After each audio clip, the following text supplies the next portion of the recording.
Hello friends, welcome to your channel MPR। आशा करती हूँ कि आप सभी स्वस्थ होंगे, निरंतर अपने एग्ज़ाम की तैयारी कर रहे होंगे। आज हम पढ़ने वाले हैं सूर्य पब्लिकेशन से सरल अध्ययन माला को, जिसमें हम MA इतिहास सेकंड सेमेस्टर से इतिहास लेखन, अवधारणा, तकनीक एवं उपकरण प्रथम प्रश्न पत्र है उसको हम कंप्लीट करेंगे। तो चलिए फ्रेंड्स स्टार्ट करते हैं। यदि आप हमारे चैनल पर नए हैं, अभी तक चैनल सब्सक्राइब नहीं किया है तो प्लीज़ फ्रेंड्स वीडियो को लाइक कीजिए, कमेंट कीजिए, चैनल को सब्सक्राइब कीजिए और अपने प्यारे प्यारे फ्रेंड्स के साथ शेयर कीजिए।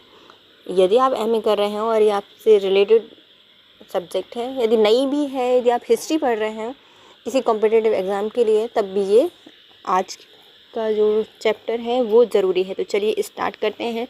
आज हम इसमें पहली यूनिट्स को कंप्लीट करेंगे, जिसमें हम इतिहास के अभिगम, अर्थशास्त्रीय, समाजवादी, साम्राज्यवादी, राष्ट्रवादी, साम्यवादी, आमजन, दलितवादी एवं पाश्चात्य आधुनिकवादी को हम पढ़ने वाले हैं। तो चलिए स्टार्ट करते हैं फ्रेंड्स। इस रिलेटेड जो भी प्रीवियस ईयर में क्वेश्चंस आए हुए हैं वो ये दिए हुए हैं। तो पहला क्वेश्चन है हमारा, धार्मिक अभिगम के निरंतर भारतीय इतिहास को दूषित किया है, इस कथन का सत्यता बतलाइए। तो जो इतिहास में जो हमारा भारतीय इतिहास है उसको धार्मिक अभिगमन ने कितना प्रदूषित किया है, क्या किया है, नहीं किया है, इसकी सत्यता को हमें बताना है। इतिहास के धार्मिक दृष्टिकोण या व्याख्या पर एक लेख लिखिए। इतिहास की धर्मशास्त्रीय धारणा पर निबंध लिखिए। अब आता है इससे रिलेटेड इसका उत्तर।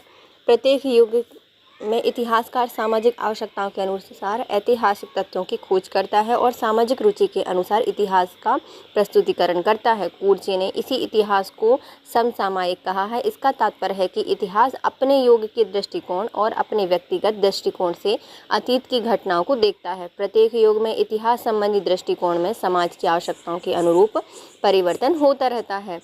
प्रारंभ में इतिहासकारों ने धार्मिक दृष्टिकोण अपनाया, परंतु धीरे धीरे इनमें परिवर्तन आता गया, जिसके आधार पर विभिन्न दृष्टिकोण यथा आदर्शवादी, पाश्चात्यवादी, साम्राज्यवादी, राष्ट्रीयवादी, मार्क्सवादी और उत्तर मार्क्सवादी एवं जनवादी आदि दृष्टिकोण विकसित हुए। इतिहास से संबंधित इन प्रमुख दृष्टिकोणों में से यहाँ प्रश्नानुसार धार्मिक दृष्टिकोण का विवेचन करने को कहा गया है, जो कि निम्न प्रकार है। जैसे हम देखते हैं, इतिहास का धार्मिक दृष्टिकोण, व्याख्या और धारणा। प्राचीन काल से ही धर्म मानव के सामाजिक जीवन का अभिन्न अंग रहा है। इसी कारण इतिहास लेखन पर भी धर्म का सबसे ज़्यादा प्रभाव पड़ा है। विभिन्न देशों एवं काल में प्रचलित विभिन्न धर्मों की अवधारणा के अनुसार इतिहास की धार्मिक व्याख्या की गई है। जैसे कि पारसी व्याख्या। प्राचीन पर्शिया के धर्म को पारसी धर्म कहा जाता है। आज पर्शिया में इस धर्म का अब कोई अवशेष नहीं है, क्योंकि इसमें धर्मावलंबी हजारों वर्ष पूर्व भारत में बस गए हैं। इस धर्म की समानता वैदिक कालीन धर्म से है। इसके प्रवर्तक जेरुस्थ। इनके अनुसार इतिहास का तात्पर्य सद और असद के बीच निरंतर संघर्ष रहता है। अंत में सद की विजय इतिहास का चरम लक्ष्य है। यही सामाजिक आवश्यकता है। गोचर और अगोचर सृष्टि परम सत्य की कृति हैं और इसी के द्वारा नियंत्रित हैं। मानव इतिहास धर्म के परिवेश में विकसित होता है। डॉक्टर ढल्ला के अनुसार सार्वभौमिक दृष्टिकोण तथा सहयोग धर्म के लिए आवश्यक है। ज्ञान की कोई राष्ट्रीय सीमा नहीं है। यह धर्म जाति के विभेद को स्वीकार नहीं करता। विश्व के सभ्य और सुसंस्कृत स्त्री पुरुष बौद्धिक विश्ववाद का स्वीकार करता है।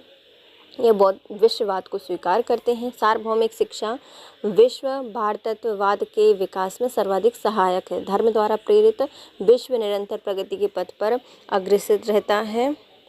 यही इतिहास की अवधारणा है। यहूदी व्याख्या के अनुसार इतिहास अतीत की घटनाओं का प्रस्तुतिकरण मात्र नहीं है। इतिहास ईश्वरीय इच्छा की अभिव्यक्ति है, क्योंकि यही सृष्टि का कर्ता है। यहूदी अपने को ईश्वर का सर्वाधिक प्रियजन मानते हैं। इसका दृष्टिकोण वैयक्तिक होते हुए भी सार्वभौमिक है। इसके दृष्टिकोण के अनुसार पहले संपूर्ण इजरायली यहूदी, इसके पश्चात संपूर्ण मानव जाति का कल्याण इतिहास का परम लक्ष्य है। शासक ईश्वर के प्रतिनिधि के रूप में मानव कल्याण के लिए कार्य करता है। क्लाउड मेटेफियोर के अनुसार मानव इतिहास की पृष्ठभूमि उद्देश्यपरक है। यहूदी का कार्य धनार्जन एवं साम्राज्य विस्तार मात्र नहीं है, अपितु मानव कल्याण के लिए ज्ञान प्राप्त करना है। इसके अनुसार सार्वभौमिक प्रगति ही मानव का परम लक्ष्य है। इस्लामी व्याख्या। इस्लाम विश्व का एक विशिष्ट धर्म है। अल्लाह ही सृष्टि का कर्ता है। इतिहास में ईश्वरीय दृष्टि से बचकर कोई भी कार्य नहीं कर सकता। आकाश के नक्षत्रगण जिस प्रकार पूर्व नियोजित व्याख्या में परिभ्रमण करते हैं, उसी प्रकार न्याय संयुक्त व्यवस्था मनुष्य को उपलब्ध नहीं है। न्याय संपूर्ण व्यवस्था मनुष्य को उपलब्ध नहीं है, किंतु मानव को सामाजिक संगठन को बचाने के लिए कार्य करना पड़ता है। मानव सृष्टि की विशिष्टतम कृति है। इस्लामी दृष्टिकोण के अनुसार इतिहास प्रकाश की ज्योति तथा अंधकार की गहनता के बीच निरंतर संघर्ष है। यह प्रकाश और अंधकार का संघर्ष स्वर्ग और नरक, पुण्य और पाप, फरिश्ता एवं शैतान के द्वंद्व का प्रतीक है। अल्लाह अपनी इच्छा से मानव की सृष्टि करता है और मनुष्य का कर्तव्य उसके प्रति आत्मसमर्पण करना है। इस्लामी समाज विश्वासी मनुष्यों का समूह है।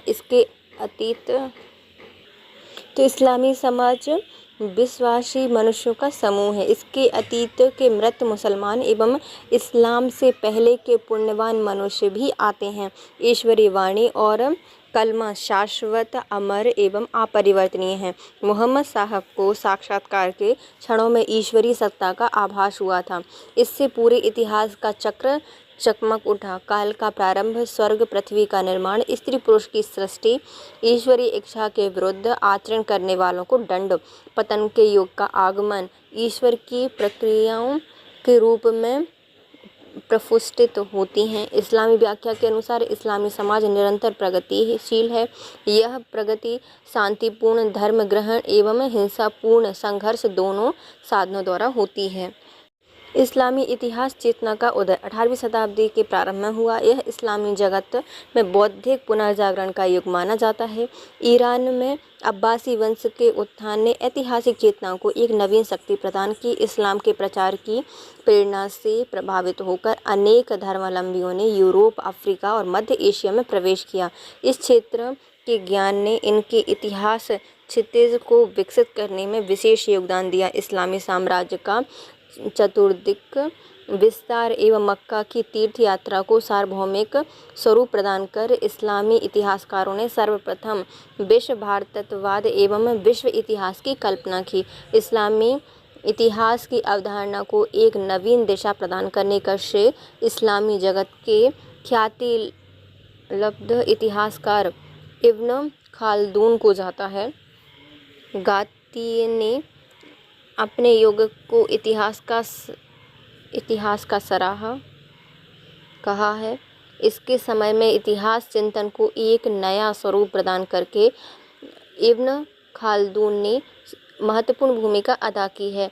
टालनवी ने उचित ही कहा है कि इब्न खालदून का इतिहास दर्शन उच्च कोटि का है। अभी तक किसी भी देश या किसी ने इस प्रकार की कल्पना तक नहीं की है। जॉर्ज सार्टन की दृष्टि में इब्न खालदून ने न केवल मध्य युग अपितु सर्वकालिक इतिहास सिद्धांतों के महान प्रतिपादक एवं मानवीय अनुभव के महान दार्शनिक थे। वे ऐतिहासिक तथ्यों तथा उनके पारस्परिक संबंधों की विवेचना करने वाले प्रथम इतिहासकार माने जाते हैं। इन्होंने सर्वप्रथम इतिहास की एक विस्तृत एवं समाजशास्त्रीय परिभाषा प्रस्तुत की। उनके अनुसार इतिहास मानव समाज, विश्व संस्कृति, सामाजिक परिवर्तन, संघर्ष, क्रांति एवं विद्रोह के परिणाम स्वरूप राष्ट्रों के उत्थान एवं पतन का वृत्तांत है। इब्न खालदून ने न केवल इतिहास को वैज्ञानिकता प्रदान की है, बल्कि इनके संबंध में कुछ मौलिक सिद्धांतों को प्रतिपादित किया है। ये हैं सामाजिक क्रियाकलाप प्रकृति नियमों की तरह अटल न होते हुए भी इनमें स्थायी हैं। इनके फलस्वरूप सामाजिक घटनाओं में क्रम, गति एवं स्वर होते हैं। इन नियमों की प्रगति, प्रक्रिया, प्रभाव एवं जनसमूह में व्याप्त होती है। इन नियमों के आधार पर तथ्यों का संकलन, गवेषणा की जाती है। एक समान समाजों में एक ही श्रेणी के नियम कार्यशील रहते हैं। समाज स्थिर नहीं होता, इनके भीतर विकास, परिवर्तन और गति होती है। जातियों के विकास पर भोजन, जलवायु और देश आदि के वातावरण संबंधी तथ्यों का बड़ा प्रभाव पड़ता है। सामाजिक प्रक्रिया के अनुकरण की प्रवृत्ति का विशेष महत्व होता है। इब्न खाल्दून का सबसे बड़ा योगदान इतिहास विज्ञान की विश्लेषणात्मक व्याख्या है।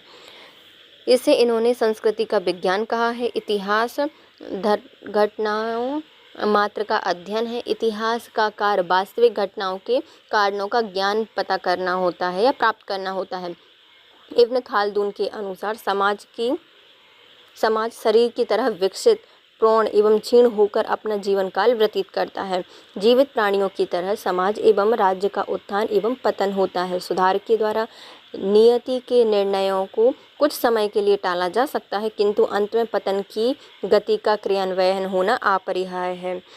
इस प्रकार इतिहास विभिन्न समाज का जीवन विज्ञान है। इसका कार्य मृत समाज का वर्गीकरण, विश्लेषण, परीक्षण करना है। उसके शारीरिक विधान का निर्माण, बुद्धि की प्रक्रिया का अन्वेषण, अनुसंधान, विकास की प्रवृत्तियों और नियमों का निर्धारण करना है। समाज की शारीरिक व्याख्या, इतिहास का जीव वैज्ञानिक विश्लेषण इन्हें स्प्रिंगलर एवं स्पेंसर के समकक्ष लाता है।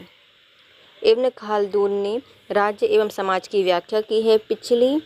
पहली पीढ़ी में शासक वर्ग विजित जाति के आचार विचार को ग्रहण करते हैं। यह नागरिक स्थायित्व एवं संस्करण का युग होता है। तीसरी पीढ़ी में शासक वर्ग विलासता का जीवन व्यतीत करता है। शासक की इच्छाएं, भोग विलास की प्रवृत्ति पतन का कारण बनती हैं। चौथी पीढ़ी निष्क्रिय तथा उदासीन होती है। पांचवी पीढ़ी में यह नष्ट भ्रष्ट हो जाती है। सामाजिक तथा आर्थिक व्याख्या में इब्न खाल्दून की मौलिकता स्पष्ट दिखाई देती है। विलासता के बढ़ने से व्यय बढ़ता है, परिणाम स्वरूप करों में वृद्धि होती है, शोषण की संभावनाएं बढ़ती हैं। यहाँ से पतन का श्री गणेश होता है। इसके अनुसार जलवायु, भौतिक परिस्थितियों का प्रभाव समाज पर पड़ता है। आर्थिक सिद्धांतों के विषय में इब्न खाल्दून का मत है कि संपत्ति का उद्गम व्यापार नहीं बल्कि उत्पादन होता है। किसी वस्तु का मूल्य उसके उत्पादन में निहित श्रम पर निर्भर करता है। आर्थिक तत्वों का राजनीतिक एवं सामाजिक जीवन पर विशेष प्रभाव पड़ता है। वे दास प्रथा के प्रबल विरोधी थे।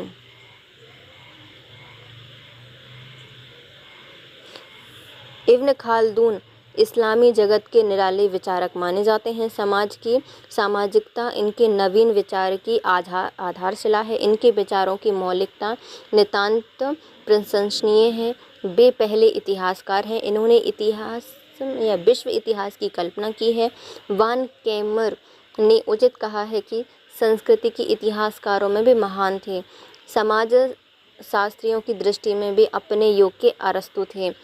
इब्न खाल्दून के बाद इस्लामी जगत इतिहास विचारकों से सर्वतः शून्य दिखाई देता है। नेक्स्ट आता है ईसाई व्याख्या। इतिहास की ईसाई व्याख्या में कई परंपराओं का समन्वय, रोमन साम्राज्य की प्रवृत्तियों का समावेश हुआ है। ईसा मसीह ने इस धार्मिक चेतना को सार्वभौमिक स्वरूप प्रदान किया है। अधिकांश ईसाई इतिहास विचारकों की दृष्टि में संपूर्ण जगत ईश्वर की लीला है। इतिहास एक नाटक है। प्रथम अंक में आदम का स्वर्ग से पतन, पाप का प्रारंभ तथा ईश्वर से संबंध विकसित है। द्वितीय अंक में जीसस क्राइस्ट का अवतार, अनुयायियों का एकत्रीकरण, क्रॉस पर उनकी मृत्यु एवं स्वर्ग के लिए प्रस्थान। तीसरे अंक में चर्च की स्थापना, ईसाई धर्म का प्रचार। चतुर्थ अंक में न्याय के दिन क्राइस्ट का पुनरागमन एवं ईसाई धर्म की स्थापना होती है। अतीतकालिक इतिहास का उद्देश्य ईसाई धर्म की स्थापना तथा वर्तमान एवं भावी इतिहास का उद्देश्य संपूर्ण विश्व में ईसाई धर्म का प्रचार प्रसार करना है। ईसाई इतिहास में प्रधान है। सामाजिक एकता के रूप में मानव कल्याण इनका प्रमुख उद्देश्य है। मानवीय कार्य अपने आप में पूर्ण नहीं है, यह ईश्वरीय इच्छा को प्रतिबिंबित करता है। इससे इतिहासकारों ने ऐतिहासिक चेतना के रूप में ग्रहण किया है। सेंट अगस्टाइन ईसाई जगत के महान विचारक, दार्शनिक एवं इतिहास साहित्यकार रहे हैं। इन्होंने मनुष्य की स्वतंत्रता एवं नैतिक स्वायत्तता को प्रधान माना है। ईश्वर की सत्ता या आज्ञा का पालन ही मनुष्य का पुनीत कर्तव्य है। सेंट अगस्टाइन ने देवनगर पापनगर के विरोधाभास का प्रतिपादन करते हुए इतिहास की व्याख्या की है। इतिहास में ईश्वर की आज्ञाकारी देव एवं मनुष्य दिव्य नगर के निवासी माने जाते हैं। इसका विरोध करने वाले पापनगर के निवासी हो गए। जब देवनगर में परिवर्तन हो रहे थे तो पापनगर में भी साम्राज्य का उत्थान एवं पतन हुआ। रोम का उत्थान ईश्वरीय कृपा का प्रतीक है, परंतु पाप, अत्याचार, अन्याय, अनैतिकता के कारण इसका पतन हो गया। इस प्रकार ईश्वर इतिहास का प्रमुख अभिनेता है। अपनी कृपा से सृष्टि की सारी घटनाएं होती हैं। न्याय, सौंदर्य एवं सत्य सभी उसी की लीला है। सत्य पाप के संघर्ष के कारण साम्राज्य का उत्थान एवं पतन, संस्कृतियों का उदय एवं विनाश होता है। बोस्वे की ऐतिहासिक कृतियों में ईसाई इतिहास दर्शन का चरमोत्कर्ष एवं अंत परिलक्षित होता है। इनके अनुसार विश्व का संपूर्ण कार्यकलाप इतिहास की गतिविधि ईश्वरीय इच्छा पर निर्भर है। क्राइस्ट का आगमन ईश्वर की महान एवं विशाल योजना का परिचायक है। यह योजना मनुष्य को पाप से हटकर सत्य अमर तत्व की ओर ले जाती है। उनकी दृष्टि में चर्च इतिहास का प्रधान केंद्र है। बाह्य विरोध एवं आंतरिक असंतोष भी इसका अंत करने में असफल रहा, परंतु प्रोफेसर जे.वी. ब्यूरी ने इस तर्क की आलोचना की है। इनके अनुसार बसुई की इस अवधारणा नितांत असत्य एवं तथ्यहीन है कि मनुष्य जाति की रचना केवल चर्च के में निर्मित हुई है या चर्च के निमित्त है। कैल्विन एवं मार्टिन लूथर ने मनुष्य की स्वतंत्रता पर विशेष जोर दिया है। इन्होंने रूढ़िवादी ईसाई दृष्टिकोण तथा पाप के क्षमादान के अधिकार को चुनौती दी है। इन सुधारवादी नेताओं का उद्देश्य मानव समाज को स्वतंत्र चिंतन का अधिकार प्रदान करना है। व्यक्तिगत स्वतंत्रता के कारण विज्ञान एवं राजकीय प्रशासन का उदय हुआ। परिणाम स्वरूप व्यक्तिगत स्वतंत्रता आधुनिक इतिहास में मौलिक अधिकार बन गया है। इस प्रकार ईसाई इतिहास अवधारणा के अनुसार विश्वव्यापी दिव्य विधान चमत्कारीपूर्ण एवं योगपरक है। इस इतिहास में ईश्वर की एक योजना क्रियाशील है। इसका संदेश ईसा के आगमन द्वारा प्राप्त हुआ। इतिहास का अतीत न केवल अलौकिक हुआ बल्कि इसका भविष्य भी उद्भाषित हो उठा। इतिहास की घटनाएं प्रवृत्ति मूलक सिद्ध होती हैं। व्यक्ति एवं व्यक्तिगत इच्छा की इतिहास में कोई भूमिका नहीं होती। यह वह ईश्वरीय इच्छा का निमित्त मात्र होती है। देव प्रेरणा तथा योजना से नियंत्रित इतिहास की प्रक्रिया मनुष्य को अपने में लपेटे हुए अनंत सुख एवं प्रसाद की ओर ले जा रही है।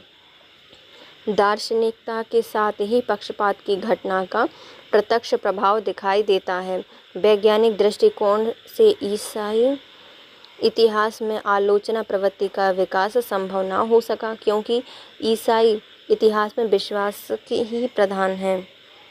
यह इतिहास अनेक प्रकार से त्रुटिपूर्ण है। काल का ज्ञान इतिहासकारों को नहीं था।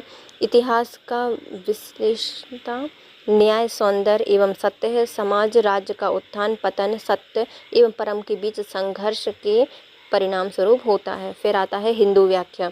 कुछ पाश्चात्य विद्वानों का विचार है कि भारतीय हिंदू वासियों में स्पष्ट ऐतिहासिक दृष्टिकोण का अभाव था। घटनाओं के प्रस्तुतिकरण में इन्हें तिथि क्रम का ज्ञान नहीं था। तिथियों को काल्पनिक या कल्पित पौराणिक कथाओं के परिवेश में रखने की प्रवृत्ति ने इस मान्यता को आधार प्रदान किया है। इन्हीं विद्वानों की यह धारणा थी कि भारतीय घटनाओं के तथ्यपरक विवरण में रुचि नहीं रखते थे। पश्चात विद्वान लोयस डिकिंसन ने स्पष्ट लिखा है कि हिंदू इतिहासकार नहीं थे और इन्होंने इतिहास के प्रति विशेष ध्यान नहीं दिया है। डॉक्टर गोविंद चंद पांडे ने डिकिंसन के मत का खंडन करते हुए कहा है कि इनका विचार हास्यास्पद प्रतीत होता है। भारतीयों ने इतिहास जीवन को कभी भी नगण्य नहीं माना है। यदि इतिहास कर्म प्रधान रहता है तो भारतवर्ष सदैव महापुरुषों की कर्मभूमि रहा है। भारतीय हिंदू अवधारणा के अनुसार समय समय पर ईश्वर के अवतार मनुष्यों के दुख के अंत के लिए होते हैं। अंततः इतिहास में ईश्वरीय हस्तक्षेप अनिवार्य है। इन्होंने माना है कि ब्रह्म ने एक कालचक्र बनाया, इसमें सतयुग, त्रेता युग, द्वापर युग और कलयुग एक युग चक्र बनाते हैं। प्रथम युग कृत एवं सत्य है। यह मानव जीवन का स्वर्ण युग था। द्वितीय युग में नेता में मानवीय गुण एवं सुखमय साधनों का अभाव होने लगा। तृतीय युग में द्वापर में मनुष्य दुख का प्रारंभ हो जाता है, इसे संघर्ष युग भी कहा जाता है। अंतिम युग कलयुग है, इसमें मनुष्य मानवीय दुख और निराशा पराकाष्ठा पर पहुंच जाती है। अंत में मानव समाज का सर्वनाश हो जाता है। अतः युग चक्र भी समाप्त होकर परम ब्रह्म में विलीन हो जाता है। भारतीय संस्कृति में धर्म को विशेष महत्व प्रदान किया गया है। धार्मिक भावना एवं धर्म निष्ठा के आधार पर ही मोक्ष की प्राप्ति संभव है। धार्मिक इतिहास की प्रशंसा तथा अधार्मिक इतिहास की निंदा भी प्रारंभ से होती आई है। गीता में कहा गया है कि जब भी धर्म की हानि होती है, धर्म के उत्थान के लिए, धर्म की स्थापना के लिए, दुष्ट लोगों का विनाश के लिए, अच्छे लोगों के बचाव के लिए मैं अवतार लूँगा। महान व्यक्ति के रूप में अवतार इतिहास का सृष्टा है। अवतारवाद के सिद्धांत में हिंदुओं में भाग्यवादी प्रवृत्ति को जन्म दिया। इसी प्रकार हिंदुओं को कर्म का सिद्धांत कारण कार्य के संबंध की पुष्टि कराता है। जैसा कर्म होता है वैसा ही फल प्राप्त होता है। भारत में वर्णों के आधार पर भी कर्म रहता है। ब्राह्मण, क्षत्रिय, वैश्य, शूद्र वर्ण जाति जब कर्म के बजाय जन्म से हो जाते हैं तो समाज में विभेद उत्पन्न होता है। मोक्ष से समाज इतिहास का अंत होता है। हिंदुओं के पुराणों, वेद आदि धार्मिक ग्रंथ हैं जो इन्हें प्राचीन इतिहास पर प्रकाश डालते हैं। आधुनिक समय में इतिहास को धर्म से पृथक करके एक तटस्थ एवं निष्पक्ष दृष्टिकोण से देखा गया है। इतिहास की धार्मिक व्याख्या को अस्वीकार कर लिया गया है। इसका कारण यह है कि यदि अब भी इतिहास की धार्मिक व्याख्या होगी तो विभिन्न धर्मों में बटा समाज परस्पर संघर्षरत हो जाएगा। अनेक ऐसे विवाद जन्म लेंगे जो न केवल विधि व्याख्या को हानि पहुंचाएंगे वरन मानव राह की प्रगति में बाधक होंगे। इसलिए इतिहास को किसी भी धार्मिक पूर्वाग्रह से मुक्त तार्किक वैज्ञानिक मानने का प्रयास किया जा रहा है। नेक्स्ट क्वेश्चन आता है, इतिहास की साम्राज्यवादी व्याख्या या दृष्टिकोण का संक्षिप्त में विवेचन कीजिए। इतिहास की साम्राज्यवादी धारणा पर एक निबंध लिखिए। इतिहास की साम्राज्यवादी व्याख्या या दृष्टिकोण। साम्राज्यवाद एक ऐसा शब्द है जिसकी व्याख्या भिन्न भिन्न विद्वानों ने भिन्न भिन्न प्रकार से की है।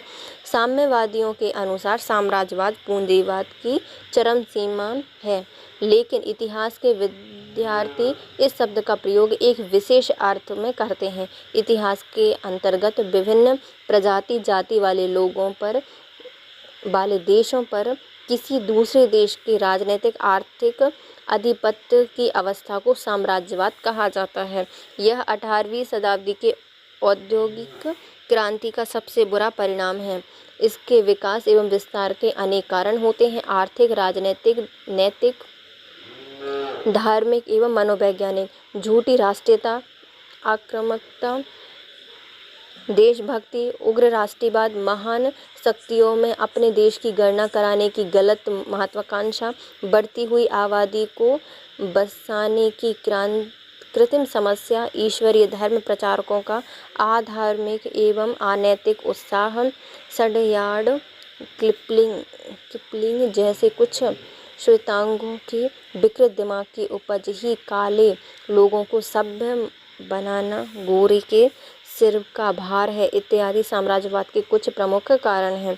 साम्राज्यवाद के तूफानी जीवन को दो भागों में बांटा गया है। पहला आता है पुराना साम्राज्यवाद और दूसरा आता है नया साम्राज्यवाद या नवीन साम्राज्यवाद। पहला आता है पुराना साम्राज्यवाद जो कि 15वीं शताब्दी से प्रारंभ हुआ था। व्यापारिक पद्धतियों पर आधारित था। इसका मुख्य उद्देश्य व्यापारिक लाभ था।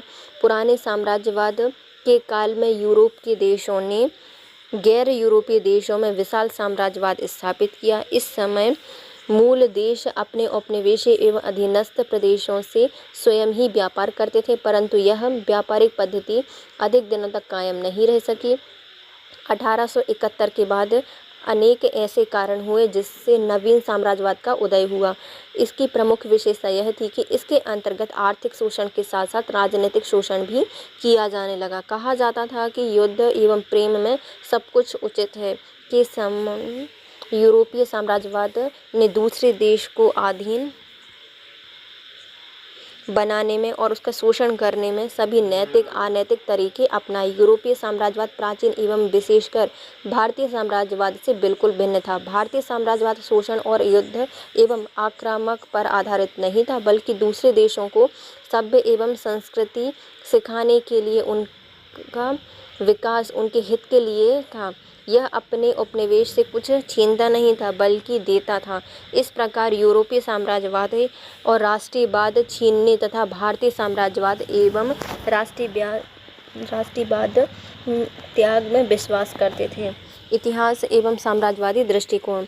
साम्राज्यवादी दृष्टिकोण के इतिहासकारों में हफसन, हंटर, स्टुअर्ट मिल, मैकाले आदि प्रमुख हैं। इन लेखकों की विशेषता यही है कि इन्होंने इतिहास के तर्क, साक्ष्य एवं सामग्री आदि की समीक्षा पूर्वाग्रह से प्रेरित होकर अपने साम्राज्यवादी देशों की न्यायता, विशालता, सभ्यता एवं शक्ति की प्रशंसा तथा स्थापना के लिए वर्णन किया है। औपनिवेशिक जनता के कष्ट, शोषण, उत्पीड़न घटनाओं को छिपाया गया है, इन्हें महत्वहीन समझकर छोड़ दिया।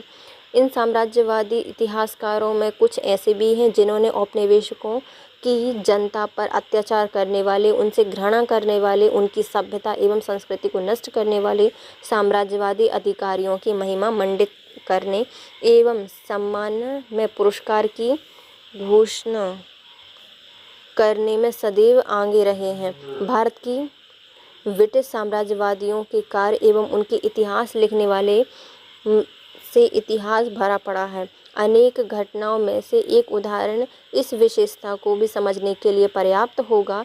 जनरल डायर ने अनेक निहत्थे भारतीयों को घेरकर गोली चलाकर मार दिया था, परंतु डायर को इंग्लैंड में इस कृत्य के लिए वीरता की उपाधि एवं स्वर्ण मूड़ की तलवार देकर सम्मानित किया गया था। लॉर्ड क्लाइव कर्जन के साथ ही यही हुआ था। भारत में उनके काले कारनामों को महत्वहीन एवं सामान्य बात बताया गया था। उनके अमानवीय कृत्यों को श्रेष्ठ एवं उचित ठहराया गया था। हब्सन ने तो उपनिवेशवाद को अपने श्रेष्ठ स्वरूप में राष्ट्रीयता का स्वाभाविक प्रसार कहा है। यह भी कहता है कि सफल उपनिवेश का मापदंड भी यही है कि उपनिवेशवादी राज्य अपनी सभ्यता के मूल्यों को नए प्रदेशों के स्वाभाविक सामाजिक परिवेश में कहाँ तक स्थापित कर सकता है। हब्सन का दृष्टिकोण यदि इतना ही श्रेष्ठ और अच्छा था तो भारत में ब्रिटिश संस्कार एवं ब्रिटिश इतिहासकारों के प्रति असंतोष क्यों होता है। साम्राज्यवादी इतिहासकारों ने कृषि, व्याख्या एवं उत्पादन में परिवर्तन के साथ साथ उद्योग, वित्त एवं व्यापार के विकास को रेखांकित किया है। उनकी मान्यता थी कि उपनिवेशों के सामाजिक जीवन, शिक्षा एवं संस्कृति में सुधार हुआ है। उदाहरण के लिए भारत में ब्रिटिश साम्राज्यवाद पर Lord Dufferin, Lord Curzon, Lord Minto जैसे वायसराय एवं भारत सचिव जॉर्ज हैमिल्टन की राजकीय घोषणाओं में भारत की चहुओर उन्नति के लिए ब्रिटिश शासन की अनिवार्यता को दर्शाया गया है। वैलेंटाइन शिरोल, रोलेट कमेटी की रिपोर्ट और मॉन्टेग्यू चेम्सफोर्ड के बिल जैसे दस्तावेज में तार्किक दृष्टिकोण से यही बात को प्रस्तुत किया है। साम्राज्यवादी इतिहासकार भारत में आर्थिक, राजनीतिक, सांस्कृतिक संरचनाओं के रूप में उपनिवेशवाद के अस्तित्व को नकारते हैं।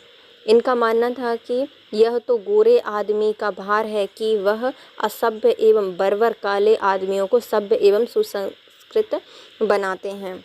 उपनिवेशवाद उनके लिए केवल एक विदेशी शासन है जो कि आवश्यक है। वे यह भी मानते हैं कि उपनिवेशवाद या उपनिवेशकों के आर्थिक, सामाजिक, राजनीतिक, सांस्कृतिक विकास के लिए विदेशी शासन को हटाना गलत है, क्योंकि विदेशी शासन ने ही उपनिवेशों में चतुर्दिक भौतिक उन्नति एवं ज्ञान का विस्तार किया है। वे उपनिवेशवादी शासन के विरुद्ध आंदोलन को स्वतंत्रता संग्राम नहीं मानते। उदाहरण के लिए भारत में वे जनता और अंग्रेज शासकों के मध्य किसी भी अंतर्विरोधी को स्वीकार नहीं करते। उनके अनुसार स्वतंत्रता की लड़ाई नकली थी, वास्तव में वह शिक्षित वर्ग की सत्ता में भागीदारी प्राप्त करने की लड़ाई थी। वे कहते हैं कि भारत राष्ट्र बनने की प्रक्रिया में नहीं था, इसलिए राष्ट्रीय आंदोलन कैसा। वे साम्राज्यवादी शासन को सुशासन कहते हैं और स्थानीय शासन को जातीय धर्म पर आधारित संघर्ष और अव्यवस्था का राज। J.A.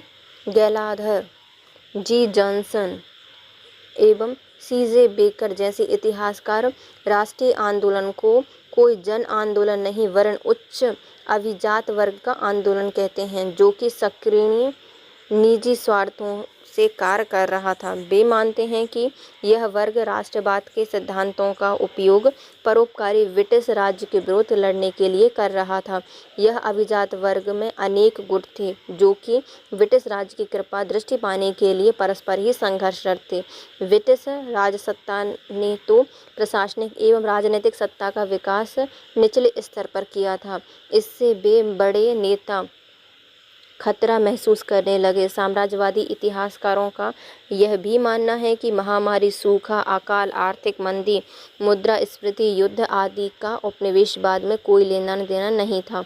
ये तो स्थानीय समस्याएं थीं, जिनके स्थानीय कारण थे। भारतीय नेता ने तो अनेक समस्याओं का ब्रिटिश राज्य के विरुद्ध चालाकी से इस्तेमाल किया। इन इतिहासकारों ने 1857 का विद्रोह, किसान विद्रोह एवं गांधी जी के नेतृत्व में चले विशाल जन आंदोलन में दिखाई ही नहीं पड़ता।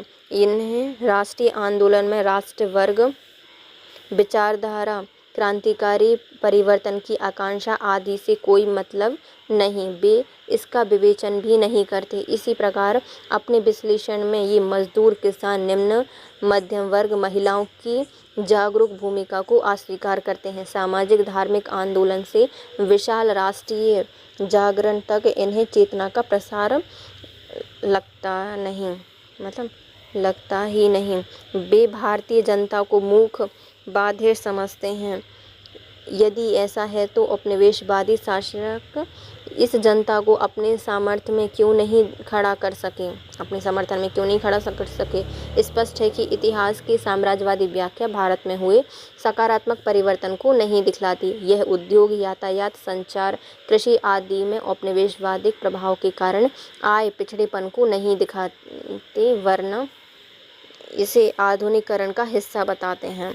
ये भारतीय अर्थव्यवस्था को विश्व पूंजीवाद पद्धति के साथ जोड़ने का श्रेय लेता है, परंतु यह नहीं कहते कि यह गठजोड़ मालिक और सेवक जैसा था। भारत का हस्तशिल्प एवं घरेलू उद्योग नष्ट कर दिया गया, परंतु वे भारत में तकनीक के आगमन को सराहते हैं। भारत से पूंजी के विकास को भारत के राष्ट्रीयवाद इतिहासकारों ने रेखांकित किया है।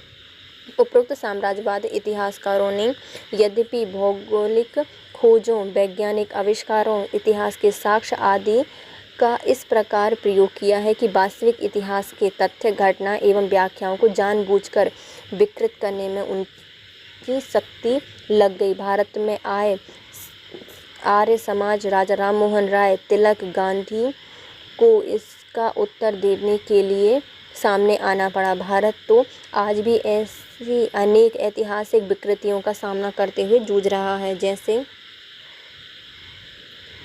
आकांता, नरसंहारी लुटेरों को महान मानना, महात्मा गांधी को राजद्रोही कहना, 1857 के संघर्ष को विद्रोह कहना, आर्यों को विदेशी बताना, भारत में इतिहास लिखने की प्रवृत्ति एवं दृष्टिकोण का न होना, भारतीयों का धर्म संस्कृति से शून्य होना, उनके ग्रंथों को काल्पनिक सिद्ध करना आदि साम्राज्यवादी इतिहासकारों के षड्यंत्रपूर्ण व्याख्या के परिणाम हैं।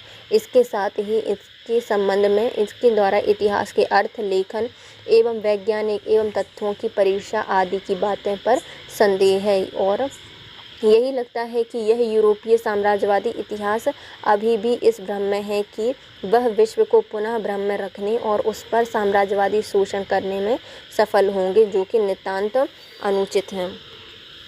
इतिहास की राष्ट्रवादी व्याख्या पर एक आलोचनात्मक निबंध लिखिए। राष्ट्रवादी इतिहास लेखन के अंतर्विरोध के महत्व को रेखांकित कीजिए। इतिहास की राष्ट्रवादी व्याख्या। जिस युग में व्यक्ति प्रधान होता है और राष्ट्र गौण होता है, उस समय व्यक्तिवाद प्रधान होता है, और जिस समय राष्ट्र को व्यक्ति से प्रधान माना जाता है तब उसे राष्ट्रवाद कहा जाता है। राष्ट्रवाद जब स्वार्थपरक होता है तो राष्ट्र की सीमा विस्तार की नीति के अंतर्गत युद्ध और संधि होती है। इस व्याख्या में राष्ट्रीयता की भावना इतिहास लेखन को दिशा देती है, किंतु उग्र राष्ट्रवाद इतिहास लेखन को पूर्वाग्रहों से ग्रसित करता है। उदाहरण के लिए, इतिहास की उग्र राष्ट्रवादी व्याख्या में नाजी क्रांति के बाद हिटलर को सलाह दी और द्वितीय विश्व युद्ध हुआ। प्रथम विश्व युद्ध में भी उग्र राष्ट्रीयता एक कारण थी। महायुद्धों के बाद वर्तमान काल में आए नए बनाए गए देश यूगोस्लाविया छोटे छोटे से राष्ट्रों में बट गया। इसका कारण उपराष्ट्रीयता का उदय था, जो कि इतिहास की पृथक राष्ट्रीयवादी व्याख्या से उत्पन्न हुई थी। राष्ट्रीय परिप्रेक्ष्य में इतिहास लेखन पुनर्जागरण के उपरांत यूरोप में आरंभ हो गया, परंतु 19वीं शताब्दी के उत्तरार्ध में जब राष्ट्र की नई व्याख्या की गई तो इतिहास लेखन का राष्ट्रीयवादी दृष्टिकोण सामने आया। राष्ट्र का अभिप्राय यह एक ऐसे भौतिक क्षेत्र से माना जाता है जहां एक ही नस्ल के, एक ही भाषा बोलने वाले, एक ही जाति और रंग के लोग रहते हैं। वे अपना शासन स्वयं चुनते हैं और अपने ही समूह के इतिहास को मानते हैं। उनका उद्देश्य विश्व में अपने राजनीतिक नेतृत्व का प्रसार करना होता है। राष्ट्रीय राज्यों के उदय के बाद इसका इतिहास लिखने का उद्देश्य उन राष्ट्रीयताओं की श्रेष्ठता स्थापित करना।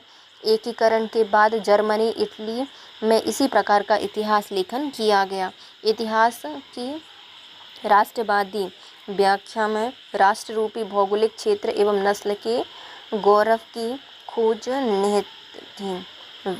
विगत में ऐसे तत्वों की खोज करना था जो उस राष्ट्र के इतिहास का चित्रण करें। आधुनिक काल में जब उपनिवेशवाद साम्राज्यवाद का प्रसार हुआ तो उसके विरोध में अनेक राष्ट्रीयताएं खड़ी हो गई, जैसे अरब, भारत, चीन आदि। इसके राष्ट्रीय आंदोलन में इतिहास की राष्ट्रवादी व्याख्या को प्रोत्साहन दिया। कारण यह था कि इन शक्तिशाली औपनिवेशिक ताकतों से लड़ने के लिए उनकी इतिहास से प्रेरणा लेने वाले, संघर्ष की क्षमता जगाने वाले प्रशंसकों को प्रस्तुत करने की आवश्यकता का अनुभव किया गया। जिन देशों में क्रांतियां हुई वहां इतिहास की राष्ट्रवादी व्याख्या लोकप्रिय हुई। उदाहरण के लिए, जब अमेरिका, ब्रिटेन, रूस, चीन, क्यूबा, वियतनाम में अपने राष्ट्र के इतिहास की व्याख्या उनकी क्रांतियों के परिप्रेक्ष्य में की गई।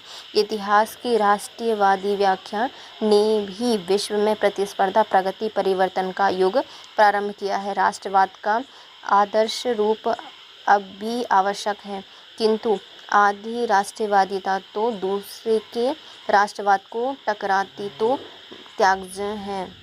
किंतु आज जब तीव्रगामी आर्थिक परिवर्तन के कारण विश्व एक होने की प्रक्रिया में है तो राष्ट्रवादी इतिहास लेखन का महत्व घट जाता है। आर्थिक दृष्टि से पश्चिमी यूरोप एक ही मुद्रा यूरो का चलन करके एकीकृत हो गया। भारत जैसे देश में भी जहां धर्म, जाति, संस्कृति, भूगोल की इतनी भिन्नताएं हैं कि यूरोप इतिहास उसे एक राष्ट्र या राष्ट्र बनाने की प्रक्रियारत देश नहीं मानते। यह उपनिवेशवाद के शोषणकारी चक्र के प्रति जोरदार संघर्ष ने राष्ट्रवादी व्याख्या को प्रस्तुत किया है। राष्ट्रवादी इतिहासकारों के दृष्टिकोण। राष्ट्रवादी इतिहास के दृष्टिकोण के संबंध में निम्न दृष्टिकोण प्रमुख हैं। पहला आता है प्रतिक्रियावादी स्वप्रेरणावादी, साम्यवादी एवं यथार्थवादी। पहला आता है प्रतिक्रियावादी। राष्ट्रवादी विचार के इतिहासकारों की यह मान्यता है कि अपने राष्ट्र के प्रति प्रेम, उसका रक्षण, स्वतंत्रता, विकास की भावना किसी न किसी प्रगति के कारण उत्पन्न या प्रतिक्रिया के कारण उत्पन्न हुई है। इसके लिए भारत एवं विश्व के अनेक देशों के उदाहरण प्रस्तुत करता है। जैसे ताराचंद्र मानते हैं कि भारत में राष्ट्रवाद की उत्पत्ति ब्रिटिश उपनिवेश शासन की प्रतिक्रिया के रूप में हुई। इसके अनुसार ब्रिटिश शासन के पूर्व भारत में राष्ट्रीयता का कोई भी भावना नहीं थी। पार्शवल, नेहरू एवं अनेक आधुनिक इतिहासकार इस विचार के पोषक थे। इसी के आधार पर 1857 का संघर्ष या संग्राम, राष्ट्रीय विप्लव तथा अब पुरातन जीर्ण व्यवस्था द्वारा खोई हुई अपनी स्वर्णिम प्रतिष्ठा को पुनः प्राप्त करने का प्रयास था। स्वप्रेरणा। अनेक इतिहास लेखक ताराचंद के विचारों को सही नहीं मानते और कहते हैं कि भारत में राष्ट्रवाद अत्यंत प्राचीन है। ब्रिटिश काल में इसके प्रतिक्रियावादी रूप ग्रहण किया। यदि यह केवल ब्रिटिशकालीन प्रतिक्रिया होती और उसकी देन होती तो महाराणा प्रताप, शिवाजी, वेदांत, आर्य समाज, रामकृष्ण मिशन, तिलक आदि नहीं होते। यह प्राचीन इतिहास से प्रेरणा नहीं लेते। मजुमदार और अनेक भारतीय इतिहासकारों ने इतिहास इसलिए नहीं लिखते हैं कि इन्हें अंग्रेज़ों का विरोध करना था, बल्कि यह प्राचीन गौरवशाली भारतीय सभ्यता एवं संस्कृति के विकास क्रम को बताना चाहते थे। इसकी पुनः प्रतिस्थापना करना चाहते थे। विवेकानंद ने न्यूयॉर्क में जाकर हिंदू धर्म पर विश्वविख्यात भाषण दिया था। स्वामी दयानंद सरस्वती के सत्यार्थ प्रकाश में अंग्रेज़ों के खिलाफ कोई प्रतिक्रिया नहीं थी, बल्कि प्राचीन आर्य परंपरा को आधुनिक भारतीय समाज में अपनाने की प्रेरणा जगाना था। उनके मन में अंग्रेज़ों के खिलाफ रोष था, परंतु प्रतिक्रियावादी धारणा से यह प्रेरणा नहीं लेते, बल्कि प्राचीन भारतीय इतिहास की घटना एवं परंपराएं ही इनकी समीक्षा एवं लेखन के विषय थे। पट्टाभी सीतारामैया एवं गुरुमुख निहाल सिंह ने कांग्रेस के इतिहास लिखे। फिर आते हैं साम्राज्यवादी दृष्टिकोण। भारतीय राष्ट्रीयवादियों में एक पक्ष उन लोगों का भी है जो कि यह मानते हैं कि भारतीय सभ्यता संस्कृति एक ही है, परंतु अनेक इतिहासकारों और विशेषकर यूरोपीय इतिहासकारों ने द्विराष्ट्रवाद या अनेक राष्ट्र के विचार का प्रतिपादन किया। द्विराष्ट्रवाद या अनेक राष्ट्र के विचार के अंतर्गत मुख्य रूप से इस्लामी द्विराष्ट्र के रूप में इतिहास की व्याख्या एवं लेखन किया गया है। इसके उत्प्रेरक अलीगढ़ कॉलेज के प्रिंसिपल विक वेडर वर्ग, आगा खां, मोहम्मद अली जिन्ना, सर सैयद अहमद खां आदि व्यक्ति थे। मूलतः मुस्लिम सांप्रदायिक दृष्टिकोण दो बातों पर आधारित है। पहला, मुस्लिम देश की स्थापना करना चाहते थे तथा दूसरा आधार भारतीय राष्ट्रीय आंदोलन का विरोध। ताराचंद भी इस दृष्टिकोण के लिए उपयुक्त व्यक्तियों को उत्तरदायी मानते हैं। मजुमदार एवं राष्ट्रीय आंदोलन के नेता भी इस विचार को मानते थे, जबकि हिंदू राष्ट्रवादी अंग्रेज एवं कांग्रेस की मुस्लिम तुष्टीकरण की नीति को उत्तरदायी मानते थे। इसमें सावरकर, हेडगेवार, तिलक आदि इस विचार के प्रवर्तक थे। यथार्थवादी राष्ट्रीय दृष्टिकोण। यथार्थवादी दृष्टिकोण से इतिहास की व्याख्या करने वाले इतिहासकार अतीत की घटनाओं में साक्ष्य, स्रोत एवं राष्ट्रीय हितैषी राष्ट्र विचार विरोधी विचारों की निडरता से समीक्षा करते हैं। यद्यपि मुस्लिम तुष्टीकरण का पोषक वर्ग इन पर हिंदू सांप्रदायिकता का आरोप लगाता है, परंतु यथार्थवादी दृष्टिकोण के विचारों के व्यक्ति विशेष कर जो कांग्रेस के सरदार पटेल, डॉक्टर संपूर्णानंद, लाल बहादुर शास्त्री, रविशंकर शुक्ल, तिलक, मदन मोहन मालवीय, विवेकानंद, हेडगेवार, गोलवरकर जी, सावरकर, एनी बेसेंट आदि थे। इन सभी के विचार इतिहास के दृष्टिकोण को संप्रदाय के आधार पर नहीं बल्कि भारतीय समाज के तात्कालिक एवं दूरगामी हितों को ध्यान में रखकर इतिहास की रचना करते हैं। नेक्स्ट आता है इतिहास लेखन के मार्क्सवादी दृष्टिकोण का उदाहरण से समझाइए एवं इतिहास की मार्क्सवादी व्याख्या पर एक लेख लिखिए। इतिहास की मार्क्सवादी व्याख्या या दृष्टिकोण। कार्ल मार्क्स द्वारा इतिहास की जो व्याख्या की गई थी वह मार्क्सवादी दृष्टिकोण के नाम से जानी जाती है। इतिहास अवधारणा का आधार मार्क्स ने आर्थिक सिद्धांत माना है। इसे मार्क्सवादी दृष्टिकोण कहते हैं। ऐतिहासिक प्रगति प्राचीन एवं नवीन सामाजिक संगठन के बीच संघर्ष होने के कारण होती है। यह भी मार्क्सवादी दृष्टिकोण है। वाद प्रतिवाद के द्वंद्व के परिणाम स्वरूप साम्यवाद का उदय होता है और साम्यवाद से ही नवीन इतिहास का प्रारंभ तथा प्राचीन प्रथा का अंत होता है। साम्यवाद ही इतिहास का मानववाद है। पूंजीवाद के स्थान पर समाजवाद, व्यक्तिवाद के स्थान पर समाजवाद का आविर्भाव यह भी मार्क्सवादी दृष्टिकोण है। मार्क्स के विचार वस्तुतः रोसर निस्ते हेगल की स्थापना पर आधारित थे। क्रांति के बाद रूसी इतिहास लेखन पर मार्क्स की भौतिक व्याख्या का गंभीर प्रभाव पड़ा था। मार्क्स ने आर्थिक आधार पर समाज के संदर्भ में जो भौतिकवादी ऐतिहासिक व्याख्या प्रस्तुत की थी वह उसका सर्वत्र स्वागत हुआ और उसके प्रभाव में अनेक क्रांतियां हुई। इसी के फलस्वरूप मार्क्स की ख्याति भी इतनी बढ़ गई कि उनके समय को लोगों को मार्क्स युग और उनके युग की विचारधारा को मार्क्सवाद की संज्ञा प्रदान की गई। कार्ल मार्क्स को समाज वैज्ञानिक इतिहास विश्लेषण का प्रवर्तक कहा जाता है।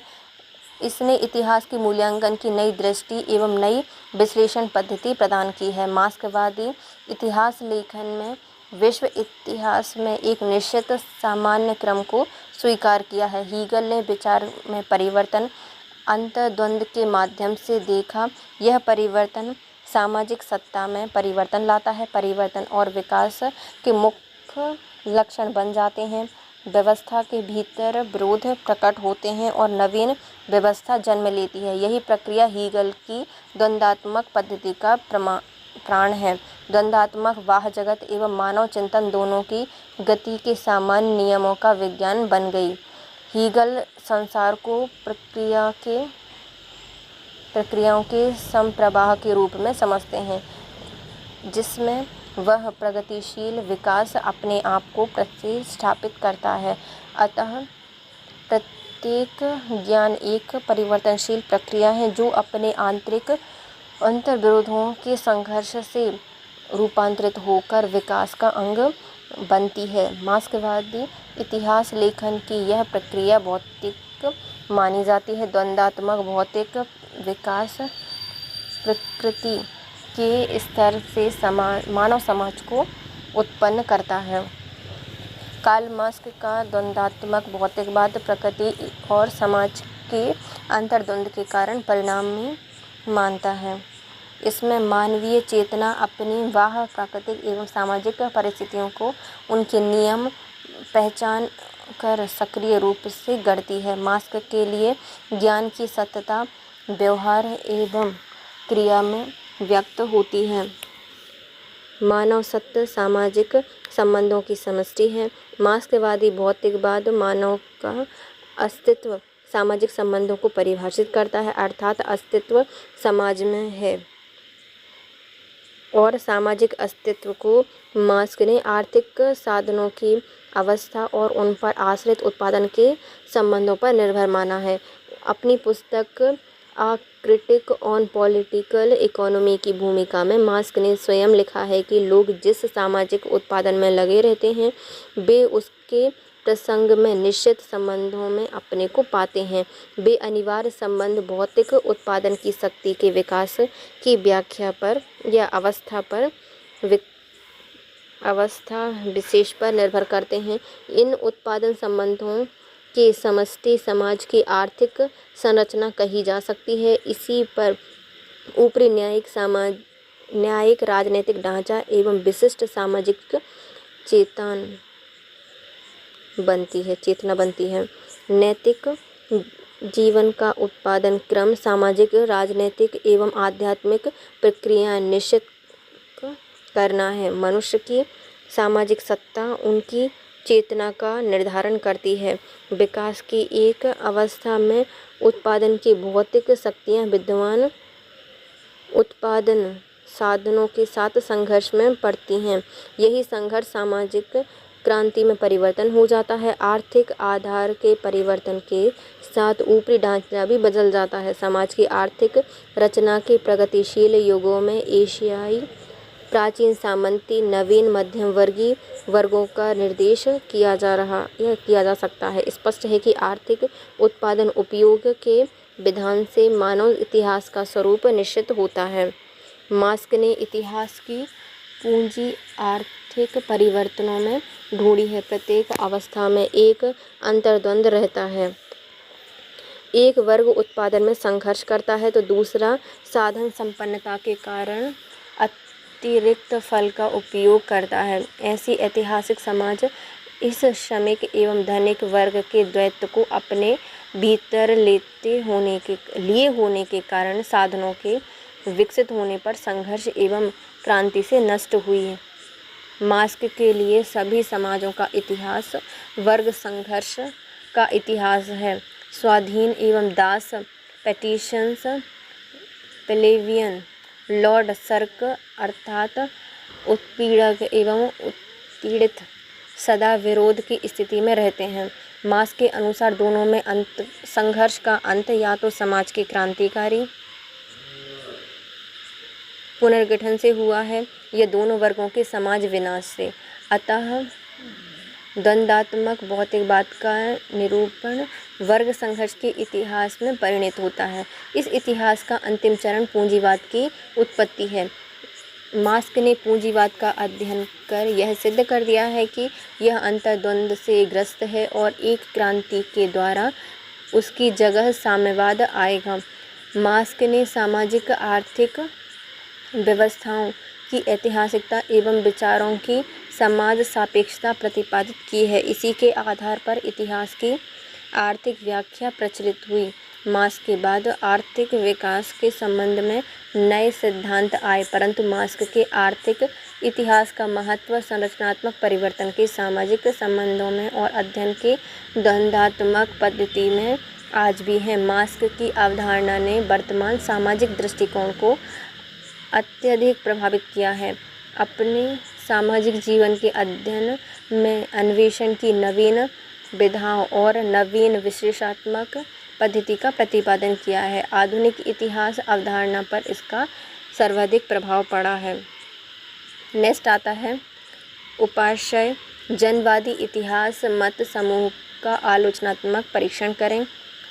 सबाल्टर्न अथवा जनवादी इतिहास पर संक्षिप्त टिप्पणियाँ लिखिए। जनवादी इतिहास की व्याख्या। आधुनिक इतिहासकारों की मान्यता है कि जनमानस के अभाव में इतिहास का कोई अस्तित्व नहीं होता। जनमानस संबंधी घटनाओं का उल्लेख ही इतिहास की पृष्ठभूमि में होना चाहिए। घटनाओं का जनमानस पर क्या प्रभाव हुआ इसका उल्लेख भी किया जाना चाहिए। जनवादी सबाल्टर्न अध्ययन की नींव कैम्ब्रिज विश्वविद्यालय में पड़ी। इसका अभिप्राय सामाजिक स्थिरीकरण के निचले स्तर की जनता का अध्ययन अर्थात जन आधारित इतिहास एवं जनवादी इतिहास। इस प्रकार से इतिहास के प्रवर्तकों ने पूर्व के अध्ययन एवं इतिहास लेखन को खारिज करते हुए जनोन्मुख एवं आम जनता की दृष्टि से नया इतिहास लेखन प्रतिपादित किया। पूर्व में जिसे जनवादी इतिहास लेखक माना जाता था वह या तो जनवादी या फिर मार्क्सवादी इतिहास लेखन। सबाल्टर्न इतिहासकारों ने उसे भी अभिजात वर्ग का इतिहास दर्शन कहा और उसी सीमित दृष्टिकोण वाला बताया। इन्होंने 12 खंडों का संपादन किया। इन्होंने अपने इतिहास दर्शन के अनुसार भारतीय स्वतंत्रता आंदोलन का मूल्यांकन किया। भारत के उपनिवेशवाद की चर्चा करते हुए सबाल्टर्न इतिहासकार यह मानते हैं कि औपनिवेशिक भारत में भारतीय समाज 2 वर्गों में विभाजित था। पहला वर्ग आता है ब्रिटिश और दूसरा वर्ग आता है हमारा अभिजात वर्ग, भारतीय अभिजात वर्ग, और दूसरा वर्ग निचले स्तर की जनता थी। पहला वर्ग ब्रिटिश और भारतीय अभिजात वर्ग था, दूसरा वर्ग निचले स्तर की जनता थी। इन दोनों के मध्य अंतर्विरोध इतिहास निर्माण का मुख्य कारण था। यह अंतर्विरोध उपनिवेशवाद एवं भारतीय जनता के मध्य नहीं था। यह अंतर्विरोध के विरुद्ध संघर्ष में भारतीय जनता कभी एक नहीं हुई। जनता के विभिन्न वर्गों के हित लगभग अलग अलग थे, इसलिए भारत राष्ट्रीय आंदोलन जैसा कोई संघर्ष था ही नहीं। ये मानते थे कि ये तो दो पृथक आंदोलन थे, परंतु निचले तबके की जनता का साम्राज्यवाद के विरोध में वास्तविक संघर्ष और दूसरा अभिजात या अभिजन वर्ग का परछाई युद्ध करने वाला नकली स्वतंत्रता संग्राम। सबाल्टर्न इतिहास के लिखने वाले भारतीय राष्ट्रीय कांग्रेस एवं उनके नेताओं को अभिजात वर्ग मानते थे। वे कांग्रेस के आंदोलन को एक ऐसा आवरण मानते थे जिसके पीछे मुख्य उद्देश्य ब्रिटिश अभिजन वर्ग से भारतीय अभिजन वर्ग को सत्ता का हस्तांतरण मुख्य उद्देश्य था। इस राष्ट्रीय आंदोलन का यह चित्रण सबाल्टर्न इतिहासकारों को साम्राज्यवादी एवं नम साम्राज्यवादी इतिहासकारों के समक्ष खड़ा कर देता है। इतिहास लेखन के एक दृष्टिकोण से उद्भूत सभ्यता एवं अंतर केवल यह है कि नव साम्राज्यवादी इतिहासकार संपूर्ण आंदोलन को अभिजात वर्ग के आंदोलन के रूप में देखते हैं। यद्यपि सबाल्टर्न इतिहासकार इन दोनों भागों में विभाजित करता है। सबाल्टर्न इतिहास दर्शन प्रबुद्ध वर्ग एवं कांग्रेस के संगठित नेतृत्व एवं दूसरे अभिजात वर्ग के समूह के प्रत्येक प्रयास को राष्ट्रीय उद्देश्यों की पूर्ति करने वाला नहीं मानता। ऐसा करके यह भारतीय जनता की स्वतंत्रता संग्राम के औचित्य को ही नकार देता है। सबाल्टर्न इतिहासकारों के लिए उपनिवेशवाद केवल विदेशी शासन है जो शोषक नहीं है, अतः भारत के विकास के लिए इस शासन की समाप्ति आवश्यक नहीं थी। वे भारतीय जनता के संघर्ष को अंतर्विरोधी मानते हुए असफल कहते हैं, क्योंकि राजनीतिक सत्ता परिवर्तन को दो समान विचारधारा वालों के मध्य हुआ।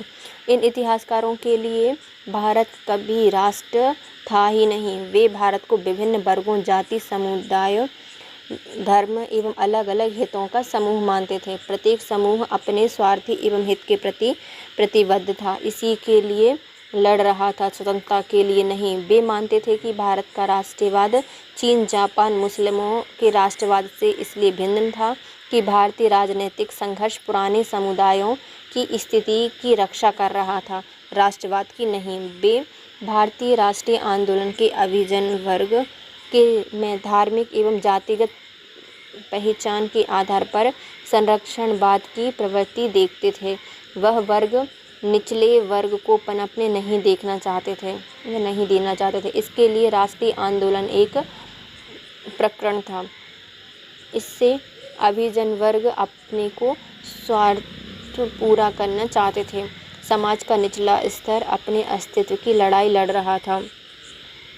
ब्रिटिश इतिहासकार नेमियर एवं कैम्ब्रिज के इतिहासकार अनिल शील ने जिस साम्राज्यवादी दृष्टिकोण से इतिहास लिखा उससे स्वतंत्रता संग्राम के गुटों का संबंध बताया गया।